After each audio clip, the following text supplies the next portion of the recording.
thank you all so much for being here. Devin and I got together a few weeks ago and Adrienne had a fun idea of putting together not just a normal webinar, but about a topic that she cares a lot about, that I care a lot about, but something that was a little more fun. We'll try to make it as crazy as possible. I don't know that we're that unhinged, but we will try. I'm a firm believer in edutainment, not my own unique phrase, but if it's going to be educational, it should also be entertaining, because life is short and sometimes work is boring and I don't want work to be boring. So I hope you have fun in this hour. I hope you chat and meet some new friends. And I hope you learn a thing or two. I'm really excited to learn from Devin, but I'm also really excited to learn from Jake, Zach, and Trevor, because they've all clearly made an impact. I did not ask them to be a part of this. Devin specifically picked them out of everyone that she works with, so that says a lot. So shall we get started by introducing ourselves? I'm Sydney. I work at Updater on the marketing team, and I've been in the multifamily industry for, I think, 10 years now. I started as a leasing agent, and I will pass it off to Devin. Yay, I'm so excited about the call. It's going to be a really great time. As Sydney explained, all of the people on the call today that you're seeing are partners in one way or another, and they're all very special. So I'm very excited for you guys to hear from them. I work at American Landmark. I am the director of marketing, and I have been in the industry since I was 17. So won't tell you how many years, but long enough. What about you, Zach? Yeah, thanks everyone for joining. Excited to be here as well. I'm joined by a great group of people. So I'm Zach Sloan. I'm one of the co-founders of Rentgrata, officially the chief financial officer, but unofficially the chief sales influencer. I have been with Rentgrata since we started in around 2016, 2017, completely new to the industry. So thank you all for your warm welcomes and letting me into the circle. Formerly an accountant at Ernst & Young. So literally when people say they learn something new every day in the industry, I am a living testament to that. Wonderful. And what about you, Jake?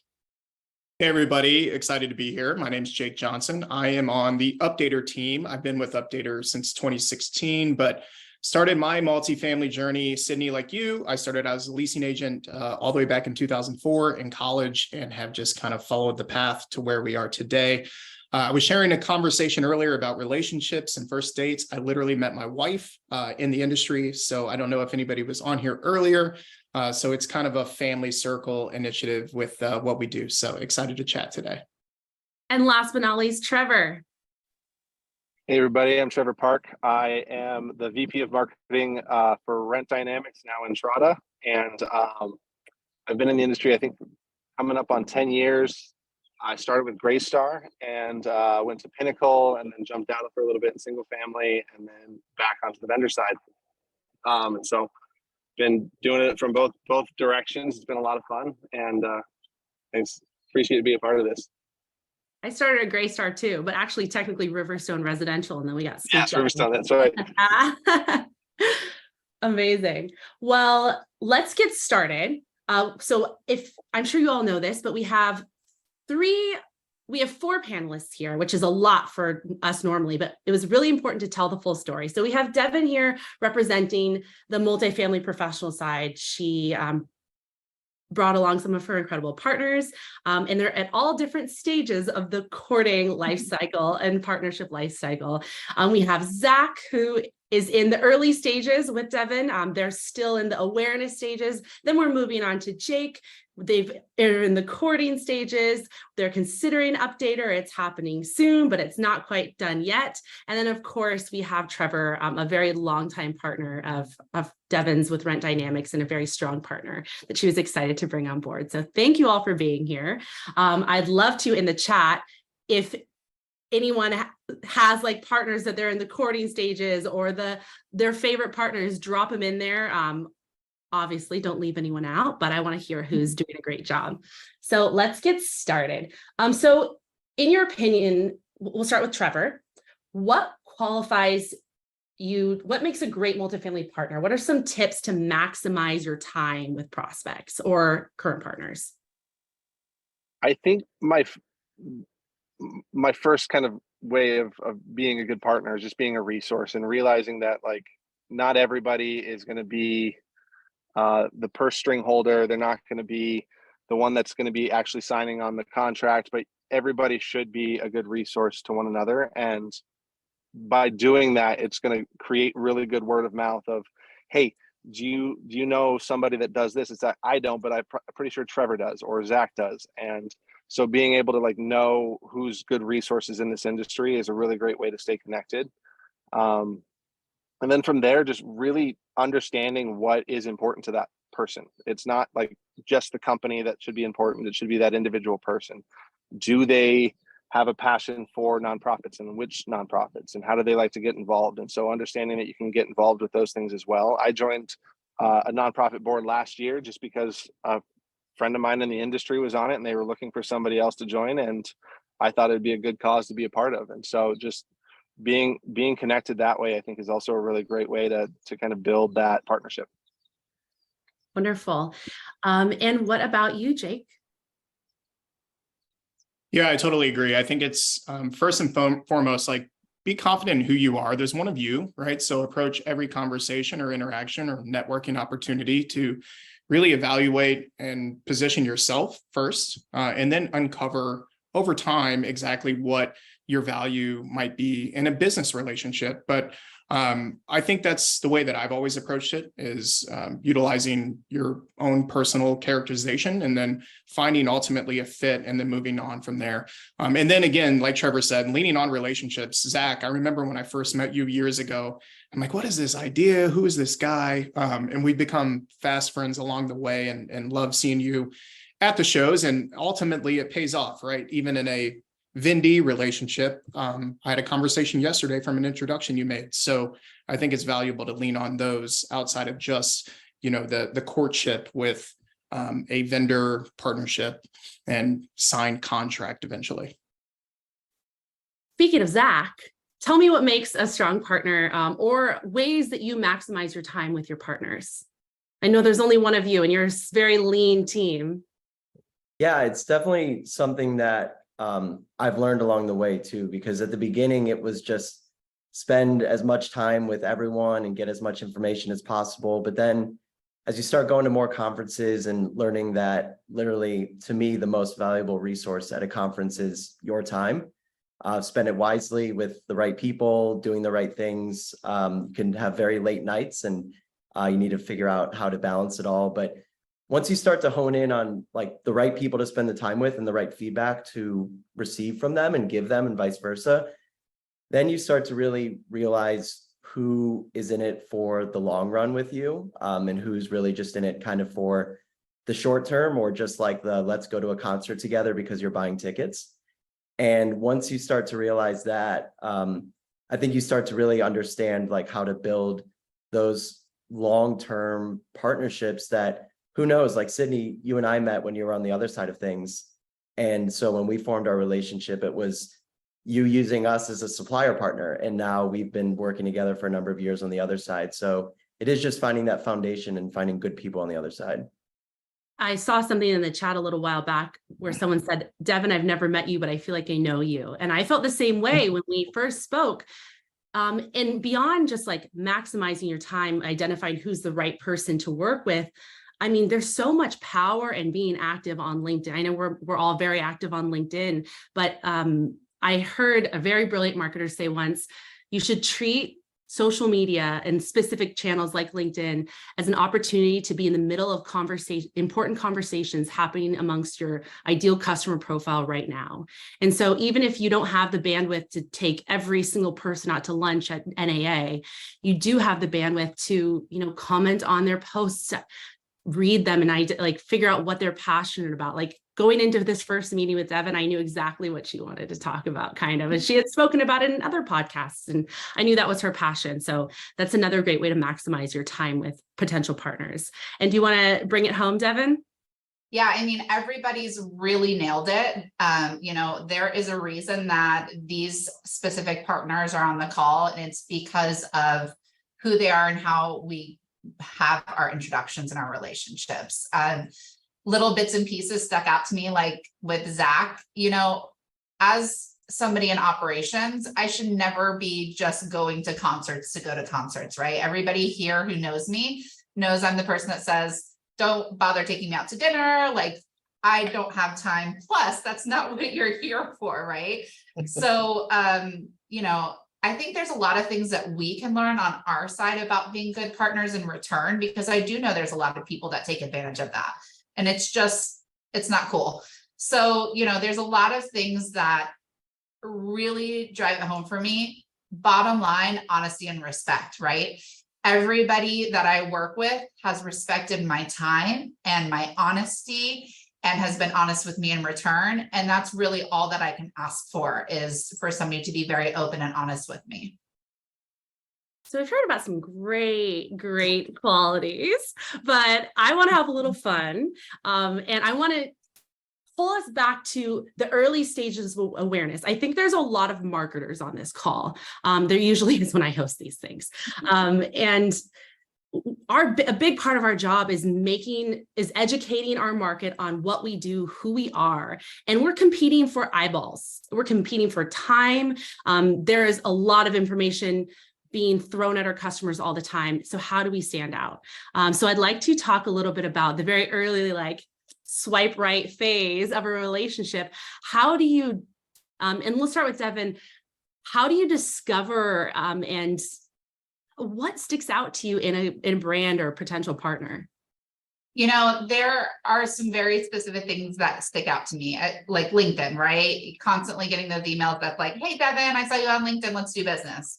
That's not fun. Like, that's super boring. You got to get creative with stuff. I'm just deleting all those emails. So anybody on the call, I apologize if you reached out. I have deleted your email. Like, it's just not, you got to do more than that. You know, knowing who I am and who makes decisions in my company about certain things. If you're coming to me about starting a, you know, business with me about a CRM, you know that I'm making the final decision on that. And if we say no, we're not interested, you know, it's kind of like swiping left. Just because I, you know, swipe left doesn't mean that you keep coming at me, right? So make sure you're not going to the wrong people. But we definitely have some good and some bad examples of the swiping right and swiping left in kind of the beginning phases. Should I start with good or bad? Let's start with bad. Okay. All right. Let's get the fun one out of the way. No naming of names. No names. No names. You can name names. So one of my favorite bad stories, I actually have two, but we're going to go with one. Is that I had worked with somebody and started demoing their product as well as somebody else, right? And I had two, again, very honest.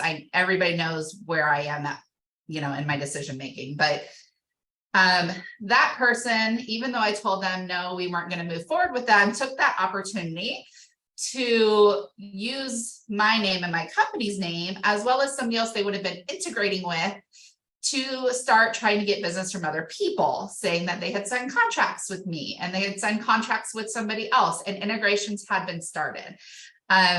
Not a good thing, because I will never work with those people. And it goes vice versa. When somebody tells me that they're working with somebody else and my sister is like the VP of that company, you better believe I'm checking up on that. So definitely don't use people to get where you're going unless it's an honest relationship you already have. When I was on the multifamily side in Portland, we had a group of friends called the Marketing Melissas. There was like 6 of us. And let me tell you the name, why it came to be. One of us got a tour of the Zillow offices and saw their persona board, and it was like the Marketing Melissas. And it was so spot on that we all felt personally attacked in a funny way. So we officially became the Marketing Melissas. And if something happened with one of us, we knew so fast. We had this email chain, and if someone like treated us really well, like we compared each other's pricing. It's just so small, you know. It's really important to be authentic and to be truthful because it's too small. Yeah. Do we have a question from the audience, Max? Oh. Have something to share? Yes, just about the buyer persona. I think that story is a bit, it's just kind of gross and disgusting, because they don't treat you as people. And it's important to treat clients as people and not only focus on the product, but focus on the people aspect of things. And people, They start seeing clients as a dollar sign, as a line in an Excel sheet. And I think that's what's happening these days. People don't take the time to connect and talk to one another. And I think there should be an emphasis on building a real relationships. We don't have to be friends, but we can just respect the other human being. I would say, as a marketer, I don't know if I fully agree. It's so helpful. And a lot of it is like how you interact with the product, because you really aren't going to approach Devin the same way as you're going to approach someone that may be in like operations or sales, because we have different goals. And yeah, like I think there's an old way of doing marketing personas, and I don't think that it was necessarily that they saw, but like there are certain things that matter to certain people. And when you talk about like personalization at scale, it's impossible unless you have some sort of like framework to do it. So I totally agree with you. Like, yeah, these connections are important, but also like there's certain instances where you just have to you have to speak to a group of people. And luckily that group of people typically has a lot of things in common that you can capitalize on. I mean, what I was trying to say, I think you're right as well. It's just not being reductive. That's all I'm saying here. Totally. Yeah. We don't need pictures. We don't need age ranges. Like that's so tired. That's so like 2006 marketing, 100%. Okay, cool. So let's hear about I think that you have a train wreck story for me, Zach, that I would love to hear. Oh, I do. So kind of taking it back to when we first had the idea for Rentgrata, I was living at a community, missed out on a referral reward, and thought like, hey, this is a great idea. Like, why can't people in my social network maybe ask me before they go on a tour, like, hey, do you like living here? But right now there's not really an opportunity for those people to know that I actually do live there. So I lived in a building in downtown Chicago. I will not say the name of the management company.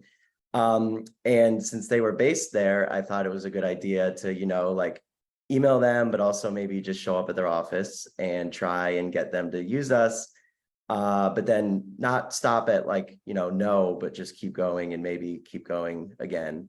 And if you all know me and my, like how I am, I just, I believe in our product and I'm pretty passionate about it. So I did get blackballed a little bit, but everything is going to come back around and everything is in good shape with them. So I think it's easy as vendors and suppliers to become a little bit bullheaded and just a little bit crazy on, I need to get my timeline done. I need to hit my quota. I need to do all those things. And in reality, your timeline isn't their timeline. And if you try and impose your timeline on them, it's going to ruin you.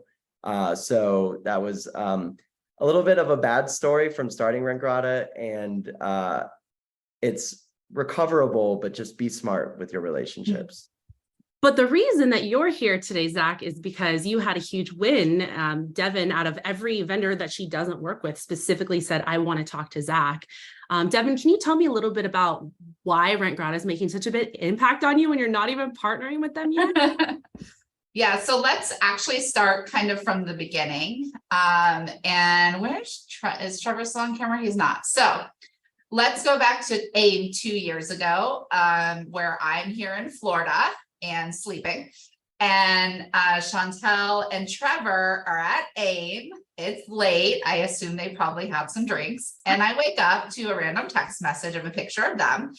And Trevor saying, hey, we need to do a pickle taste test call. All right. So anybody who saw that, like, it was so much fun, but I love pickles. Okay. Like my favorite. HelloFresh, by the way, just started a pickle box. I already ordered it. So Trevor was smart enough that he knows me. We worked together at several different companies and I couldn't say no. Like, I literally text back and said, this may be the smartest way anybody has ever connected me to a vendor who wants to meet me. And it's so creative that I can't tell you no. Like, I'm going to be upfront. We probably won't use them, but this is such a great way to start our relationship. And, I love their product.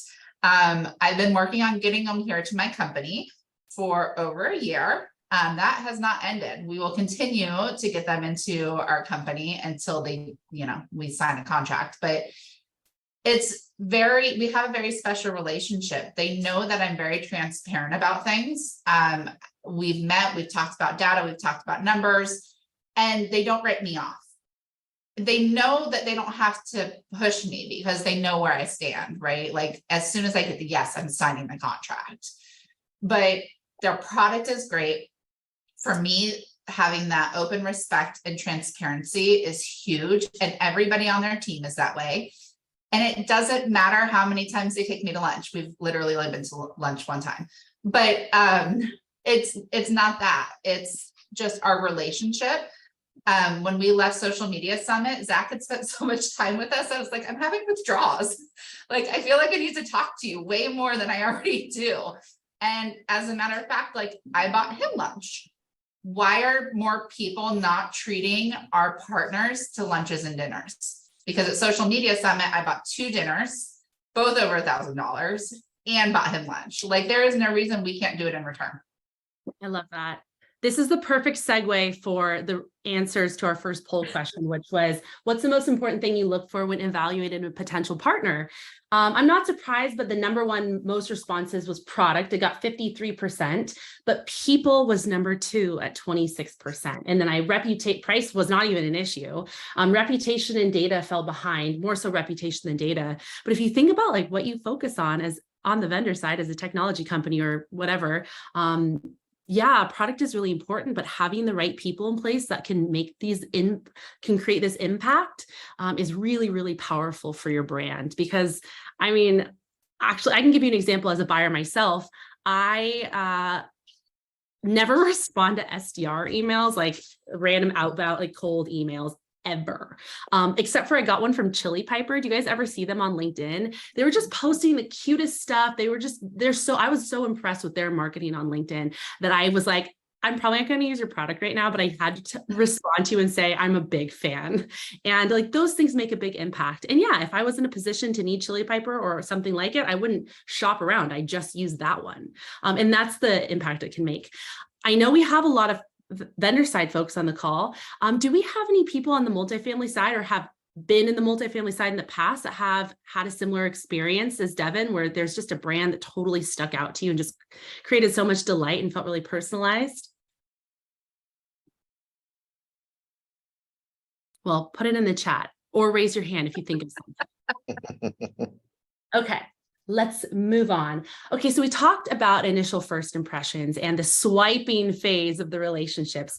Let us move on to the courting phase. I know we spend a lot of time in this. Some of us have pretty long sales cycles, and also there's just a lot of stakeholders on both sides that have to be on the same page. So let's pass it over to Devin again, because she's the star, and talk a little bit about a partner on the call right now that you are in the courting phase with and how it's going and what's working. So our courting phase is an untraditional courting phase right now. We're almost like the people who are starting our second relationship, right? So Jake and I have been working together for a couple years, maybe 4 or 5 years, and recently started a new courting process of using some new features, we'll say, and getting my entire team on board with that. What's so great is they aren't just focused on me, right? When you're courting, yes, I'm an important person, but if I say we need to include my boss, who is the CAO of our company, Rachel, or Stacy and Deborah, which are CEOs of the East and West, Jake's going to get on the phone. He's going to do a presentation specifically for them, and he has. And Updater has come to every single call I've requested, not because we pay them more money than anybody else, not because I'm their biggest client, but because our relationship is important. And we continue to kind of court throughout our relationship. I don't think that we've ever really stopped. So our courting process is a little bit different than some people's. I love that. It's so challenging when you're, especially like there's so many big property management companies that you may have sold a region, but then there's like people all over the country that you have to get to.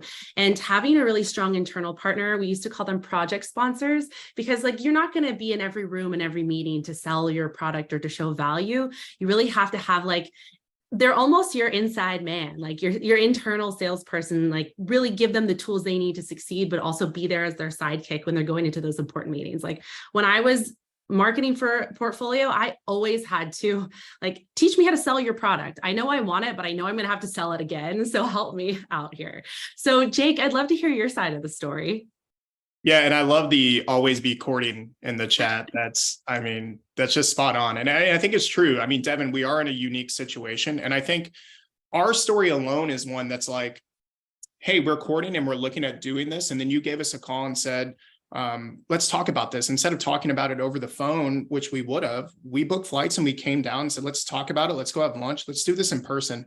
And I think from that conversation, we spent a lot of time with, what we were talking about as a whole with our partnerships and objectives and, maybe even a competitor that might be out there. But the root of it was really that we developed a stronger relationship out of it. I mean, Wade McGowan, who's on our team, he's not even really a part of the deal, but Devin and Wade have a relationship based on tiki bars. So he came with me and we chatted, we did all these things. But I think ultimately and I'm speaking from the sales side, I think where we get this wrong in a lot of ways is we sprint to try to get married. It's the bachelorette thing. You get out of a limo, you're waxing poetically, hey, marry me. You don't even know this person. And I think that's where we have to slow down is like, look at this on the surface level. We might not get married today, but we've got to court until that happens and then do it beyond that.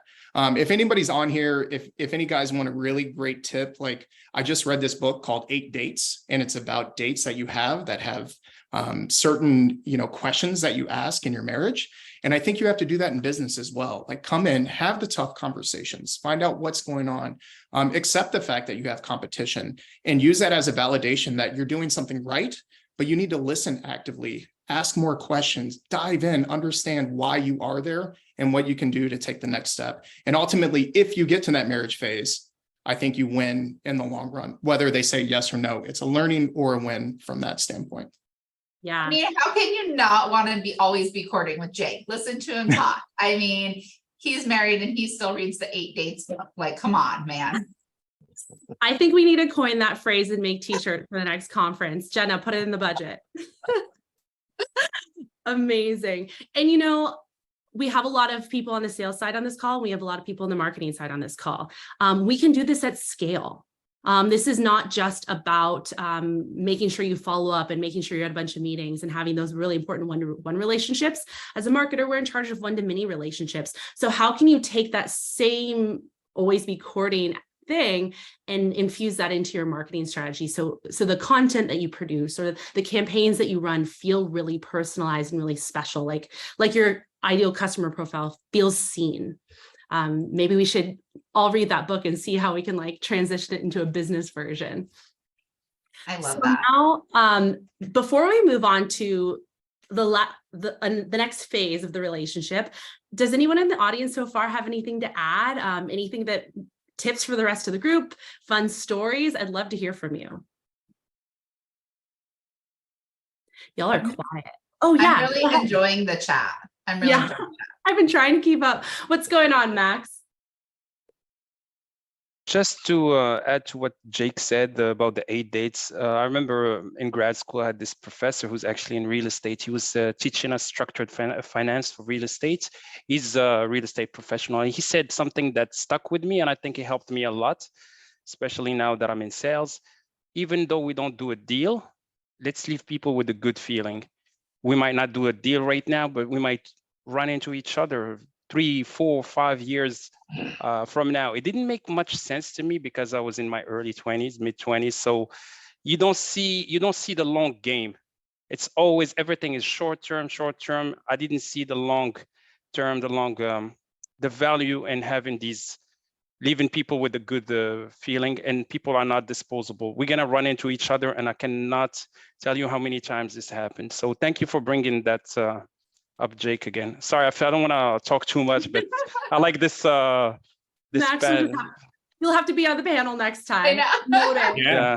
I did see in the chat that Jenna did update it to always be chatting instead of always be courting, which seems a little bit more work appropriate. Thank you for that. Do you want to talk about the responses to the poll number 2? So the second question was, what sort of partner would you swipe right for?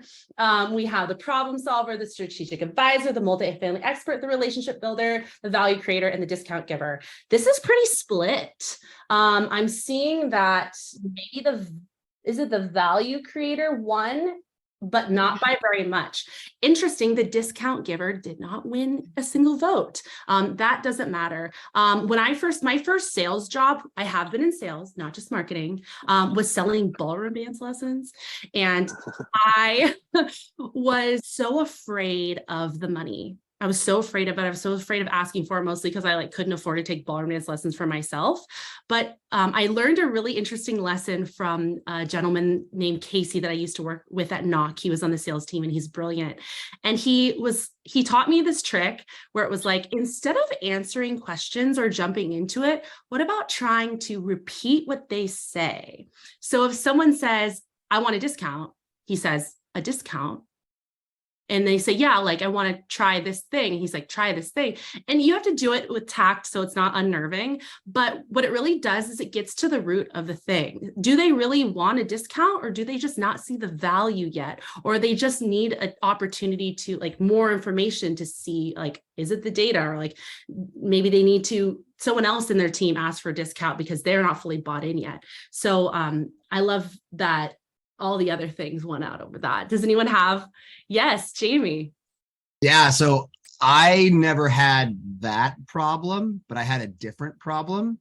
So what it was is I sold direct to consumer stuff in college. I did door to door in high school. I always had this almost guilt of I can save this one homeowner a $99 setup fee. And I just wanted it just to be a nice guy, just be like this, I would see his kids and I would think oh, it's just $100 for him. I'm only going to get 30 of that. Might as well waive this for him.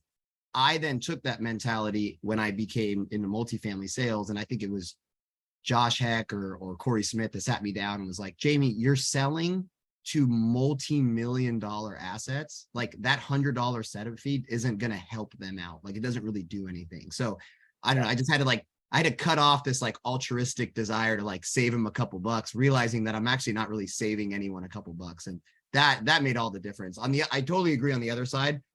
Fortunately, I didn't have that problem, but I know a lot of people have the problem that you mentioned also. Yeah. And what's interesting too, is the one that did get the most votes, even though it was a slim margin, was value creator.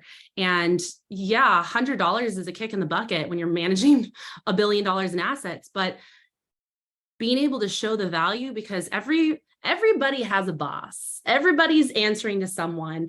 And as a marketer, if I can go into a meeting with a bunch of executives and say, hey, I made this decision and look what it's doing for our portfolio. Yeah, maybe it cost me some money, but look at the return on this investment. And I can really prove that is so much more valuable than, hey, I got a discount. Don't worry, we saved $100.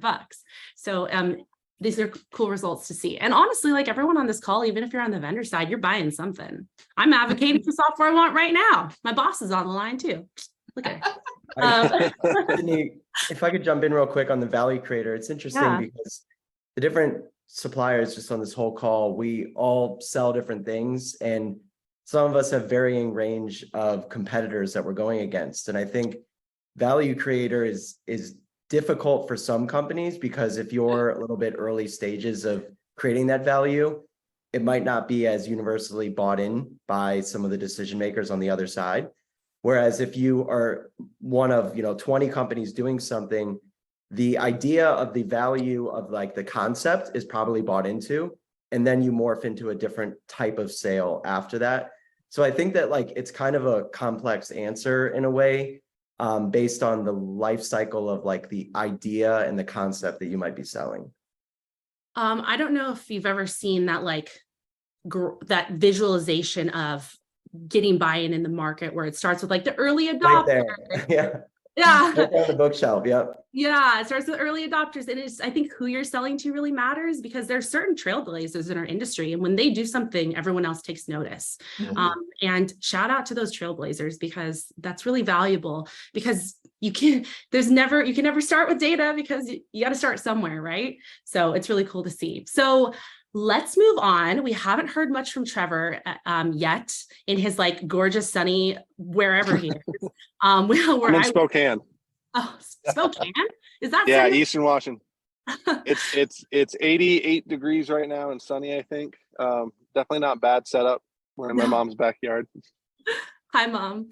So Devin, Devin, when we first had this concept, you instantly said, I need to talk to Rent Dynamics. I need Trevor to be on this. They've been such a great partner. Clearly, not just to you, but to Zach as well, making that really key introduction. And look at us now. So can you tell what has been so unique about your partnership with Rent Dynamics? Everything, right? I mean, it's hard to pinpoint exactly what it is about them. I have a list of things that Rent Dynamics does right. We love partnering with companies that are smaller, and we get to grow with them. And we started with Rent Dynamics almost 7 years ago. And they've grown so much as a company, as have we. And we love that process.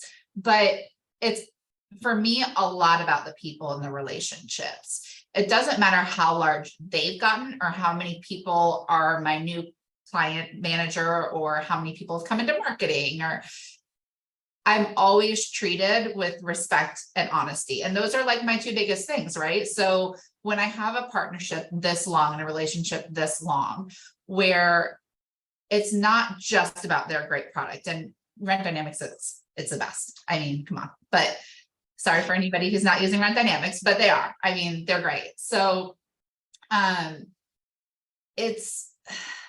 my boss said the other day to me, when we were talking about our relationship with Rent Dynamics specifically, somebody asked her, why are we so loyal to Rent Dynamics? What is it about Rent Dynamics that makes us so loyal? Is it the product or the people? And for us, it's both. We have a very big loyalty to the people, and that's what makes part of our relationship so good. If something happens with the product, our relationship allows us to move forward quickly and something that we need to do, or vice versa, right? If we don't have loyalty to our people, we can't have loyalty to the product also. Like it goes hand in hand for us. And, we're very loyal to people, but also the product is so amazing that I'm not going to be switching to anybody else. Like, this is what it is. It doesn't matter if we have a hiccup. It doesn't matter if we're testing things out for them. It doesn't matter if they've moved forward farther than everybody else. They're still going to be one of my number one vendors because of that relationship that we've just continued to build over the years.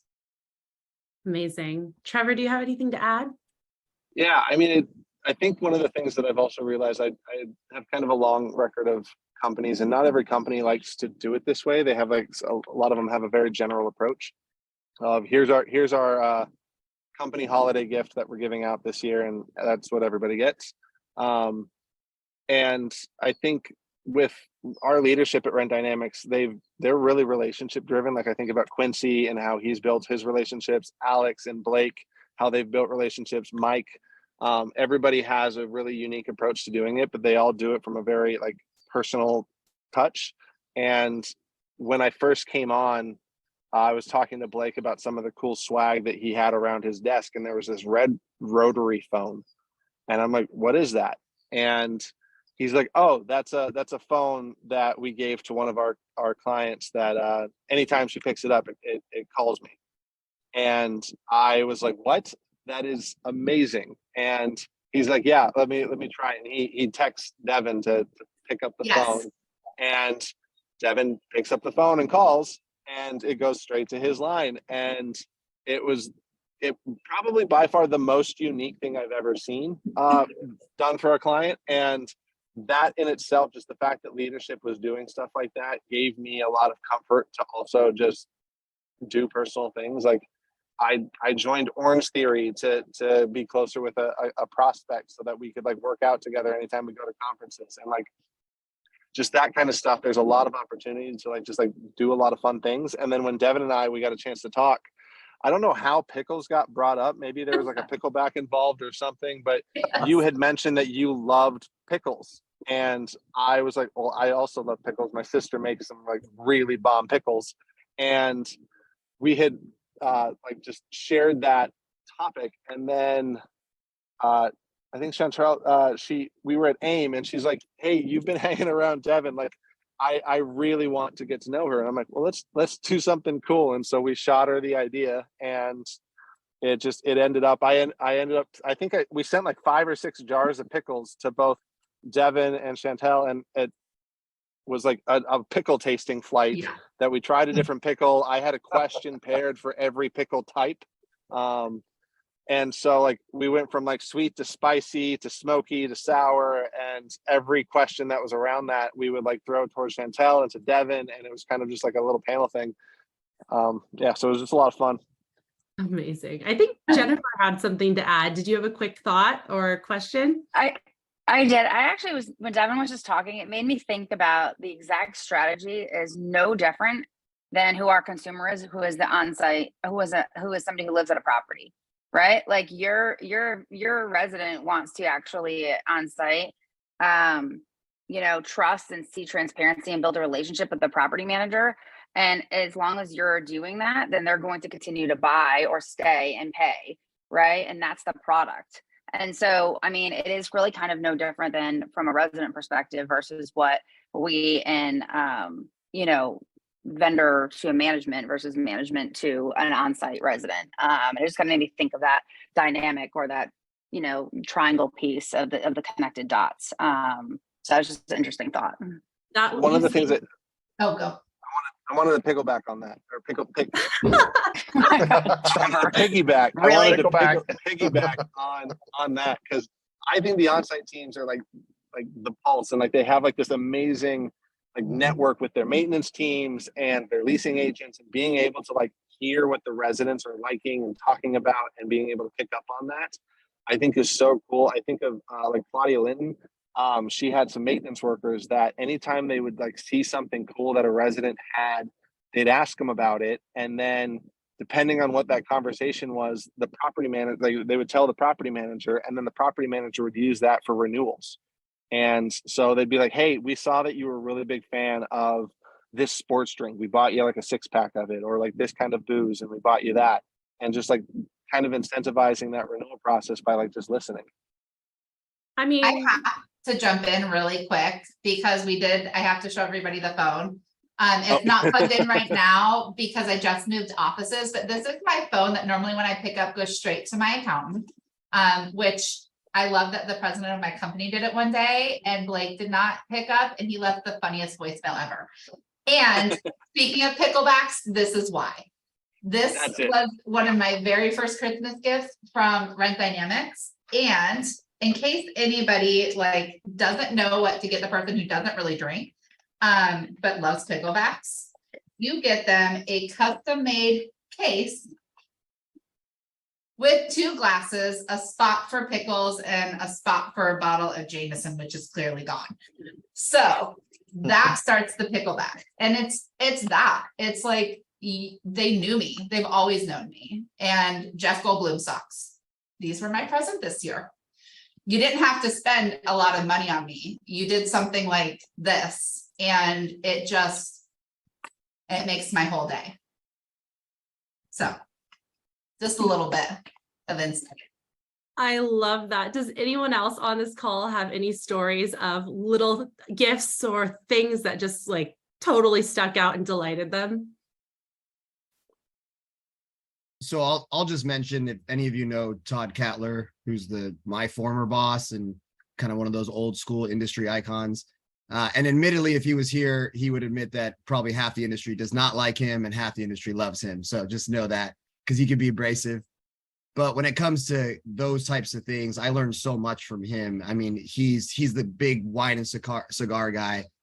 He knew which people liked smoking cigars with him. And so he bought and made like personal ashtrays, specific to them, and only send it to a few customers. And I would have hated that gift because I don't smoke cigars, even though I'm Cuban and I think cigars are terrible. But the people that got them, they absolutely love them. And that was something, I mean, I can think of many examples where, yeah, that personalized gift, and anyone home, we never had a lot of money.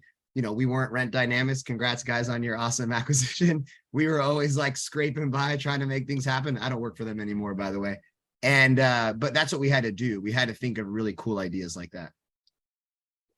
Thank you for that, Jamie. Scott, did you have something to add as well? Yeah, just a funny story. One time, I was talking to somebody who was listening to a panelist, and they had said that if anyone ever wanted to get their attention, do something creative, adopt a turtle in their name. And then within a month, they had gotten 3 turtles adopted for them. So stuff like that, you go to these events and you just hear about things like, Devin, I personally think that you're going to be receiving a jar of my Nana's pickles sometime coming soon. They're delicious. But yeah, little things like that, I find it really fun from these panels. I love that. What about you, Stephanie? After this call, you're going to have way too many pickles sent to your office. Listen, don't keep sending me pickles. I already got the Hello Fresh box. I already have my pickle backs. I'm good on pickles right now. So, hey guys, how's everybody doing? Good. I've been taking it all in, thinking about my own journey. As a lot of you know, I spent 20 years on the supplier side, and the last since January, I've been back on the operator side, and with some changes that just happened. But anyway, so I have a really unique perspective coming from both positions, and even just from the courting to the marriage. I actually want to throw a caution flag on the love bombs. Not everybody, does anyone know what love bombing is in dating? Okay. So if we're doing the parallels, I think you have to be a little bit careful and cautious, because you can overdo it. I'm all about creativity when I was on the supplier side, and even when I've been on the operator side. I mean, I've sent cakes with my business card or a picture of us to people to get in the door. That initial sort of attention grabbing thing is obviously super fun, and a lot of creativity goes a long way. But as a buyer for the last, 6 months or what have you, I felt overwhelmed by the love bombing. I felt like it, because I had to say no to a lot of people that I have relationships with, that I believe in their product, because it wasn't the right time, it wasn't the right money, I wasn't the right department, or whatever the reason might be. And it actually made me feel I don't know what the right word is. Somebody help me out. It made me feel like, I think overwhelmed is just the best word I can come up with at this moment. So I think that if you go back to Sydney's polls, she they was swarming me. If you go back to Sydney's polls, you'll notice it didn't say love bomb is the reason that you want to do business with someone. It was the product. So how can you put into perspective getting the attention during the courting phase, but making sure that you're still informing someone about your product and what that value is going to be down the line? Because again, I might not have been the buyer, it might not have been my department, but I was at the table with all the other buyers. And so if somebody sends me over something that says, hey, Stephanie, I know this is not your role in, human resources or people operations, but we're seeing a lot of marketing being used in HR. How can we merge those departments with this solution or whatever? And here's a, Kent State flag, because I know you went to Kent State or whatever. So I just wanted to throw, kind of like I said, the caution flag on the love bombing, and just, make sure that it's valuable. Otherwise you might alienate your buyer. And I agree. Yeah. Sorry, Sydney. No, go for it. Yeah. So Zach's a great example, and the Rentgrata team, they are still there showing me the value in their product and why it will create value for my teams without overdoing it. So much so that I invited them to ride up with me to Social Media Summit and our SUV. There is a proper way to do this and a proper way to not do this. There are definitely people, like the person that I mentioned earlier who used Rent Dynamics and myself to try to get business. extremely aggressive about it, would not leave me alone at a conference, like eventually had to have somebody tell them not to talk to me anymore. So there are 100% ways that you overdo this. And then there's the right way, which is knowing the person that you're trying to get business with. And then after you get business with them, knowing how they like to continue their relationships. I'm very hands off. Like, I do my own stuff. I want to be left alone unless I need help, except for the occasional, like, hey, how are you? What's going on? Like, when it comes to the product, we are very not high maintenance. Like, I just want my team to know the knowledge so we can do everything on the back end. We do our own training. We do all of our own, everything. So it's like, there has to be an understanding of how your client wants to be handled. And it's just like a relationship. Everybody has their own love language. I love food, but I don't have time to go out to dinner every time everybody's in town. You know what I mean? Like, everybody is different. And Thank you for that. one quick story on that. I mean, everyone gets it. And Jamie, I think your comment, like, you have to know situation, but Sam on our team had a great idea to send like these exotic fruit baskets with pink pineapples and all these awesome gifts. So we did send it to one of our largest top 50 clients as a thank you, but I addressed it to our main decision maker, and who she reports to commented, and he was like, hey, I feel slighted. And it was like definitely a joke. But I was like, okay, I'm so sorry. Let me make it up to you. I feel really bad. So I went to 7-Eleven, got 2 bananas and a bottle of water, double wrapped it in 7-Eleven bag, went to their front desk and dropped it off. And I texted this person. I said, I'm so sorry. I feel terrible. We have a gift waiting for you. The people with him texted me and they're like, he's hook, line, and sinker. Like, he's ready to go. And all he texted back was perfection. And that was it. So you needed to know the love language of who you're talking to, because going over the top wouldn't have been the right move, but doing the right thing and then a little cheeky gift is the way to go. Thank you. We are running so short on time, so I want to be cognizant of that. I want to give Alexis, you had your hand raised. Do you have something quick to say? Very quick. No, I'm good. Okay. I was all right. just We'll tell us sharing. later. Ben, I am actually going to, I saw your hand was raised as well. And please tell us what you were thinking, but I also would love for Ben to give us all, I asked him to be here to speak to us just for a minute about a new project he's working on that I think is so timely and so valuable for this call and this audience. So Ben, do you want to add your 2 cents, then give us the quick rundown on what you're working on? Totally, that'd be epic. Thank you so much. I'm going to piggyback or pickleback on Stephanie. So B2B sales is changing a ton, right? Like, our industry used to be so relationship driven, but it's moving more towards like self-guided buying experiences and self-guided demos. And people want to see the product and feel the product and know the price before even reaching out to the sales team, right? So look at Devin. Devin's like, yeah, I hear you.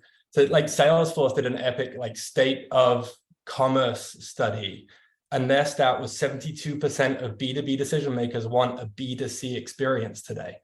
And so like, they're expecting this like information on demand, and it's really like matchmaking at scale, right? Like, think about the courting stage. We're trying to help with Revise matchmake at scale. So we've put together this platform that is like an authentic, genuine review platform that can help bridge this gap between buyers and sellers. And I don't want to make it a pitch. I'm just going to leave it there. But revise.com is like such a timely topic. Thank you for the epic conversation. It's exactly what we're setting out to try and like help solve at scale for the industry. Because it turns out no one in the multifamily industry ever goes to G2, I learned. So thank you for building something for us. Yeah. And I'm just mad I didn't think of it first. Ben's relationship is also a long-lasting one. I was a previous client of a very large company that several people on this call worked for, and now I am also having relationships with them further down the line. So I'm just mad that Ben didn't think of this sooner to stop wasting my time. Well, thank you so much for that, Ben. Everyone check out his new business, Revise, and go get some reviews for your business. I know we're working on it, but don't go too fast because I want to win first and then you guys can go.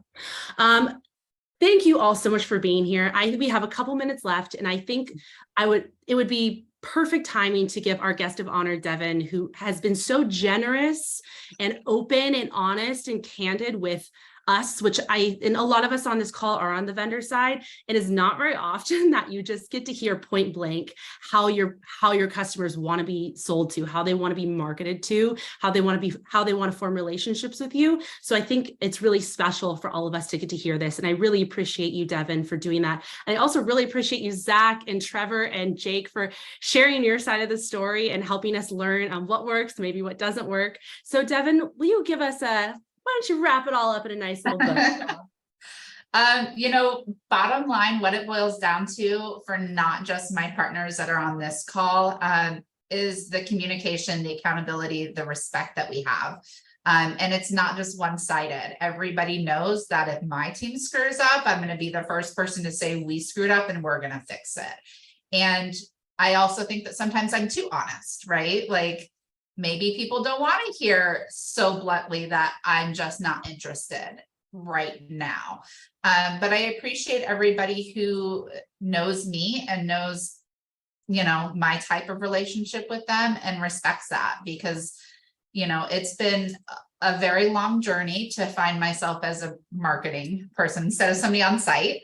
And all of my vendors have definitely helped me find who I am as a client and a partner, and help me to be a better partner. It's not just about what they can do for me. It's about how I can benefit them and how I can continue to help them progress and get stronger. So I think one of the biggest things for me is always, shame on operations for thinking it's one-sided, because our partnerships have to be two-sided. And everybody knows I would drop anything for them and do it for them if they asked me to. And I think I had that from them in return. So thank you. It's just mutual respect. And one thing that you do for us all, Devin, that maybe you don't even think about, and I think when I was a buyer too, and which I still am for other industries, but you are loud about positive experiences. You post your partners, you put them on blast on LinkedIn in a positive way. And I cannot tell you how impactful that is for our business, because we can say all day long what we do and why it's so great. It saves time, and that's all valuable and important. But when we hear our peers say it and share their experiences, it's so much more powerful. So keep it up. And if you love a vendor, if you're just having an incredible experience with a piece of technology or a consultant or whoever, share it with the rest of the world. It can be really impactful for their business. So thank you for doing that. And thank you all for being here today. What a turnout. I did pick a rose from my garden for all of you. So thank you. Because you can't, and Zach showed me up with a whole group of roses. I had to go all out, Sydney. I had Where's to. the tuxedo? No tuxedo. Yeah, Jenna's disappointed, but at least I have these beautiful things for y'all. Men's Warehouse is also disappointed, and you're left. So thank you all. They missed out on the $100. We will do more of these. If you have ideas or topics that you're passionate about, let me know. I'm on LinkedIn. Where can the audience find you, Devin? LinkedIn is really the best way. I mean, honestly, that's where I love all my vendors. So you guys need recommendations too. Don't be afraid to ask me. Like, I will give you the good and the bad of everybody that I work with, and they know it. So whatever anybody needs, I'm always an open door for. It doesn't matter what position you're in or who you are or what you need recommendations on. That's how I got to where I am. And I feel like it's my responsibility to continue that on. So whatever everybody needs, I am here for you. Thank you, Devin. And Zach, where can the audience find you? LinkedIn. And Paul, to your question, I post maybe once a month now. So I'm there, but I just don't post anymore. What about you, Trevor? Also LinkedIn, find me on Threads too. Just trying that one out. But yeah, LinkedIn. And then Paul, also to your question, I've been radio silent, but I'd say anywhere from a couple times a week, no more than like twice a day with a couple gaps in between. And I will answer Paul's question whenever my heart desires, whenever I have a wild hair or something to say. Jake, where can everyone find you? LinkedIn, of course, and then don't be a stranger at the conferences. I love meeting in person. Hit us up there. Let's exchange numbers. Let's find a way to meet and do this in person, because in real life contact is so beneficial for what we're doing. So you'll see us at OpTech, NAA, anything else with an acronym where we can go and pay money and be a part of. You can find us there.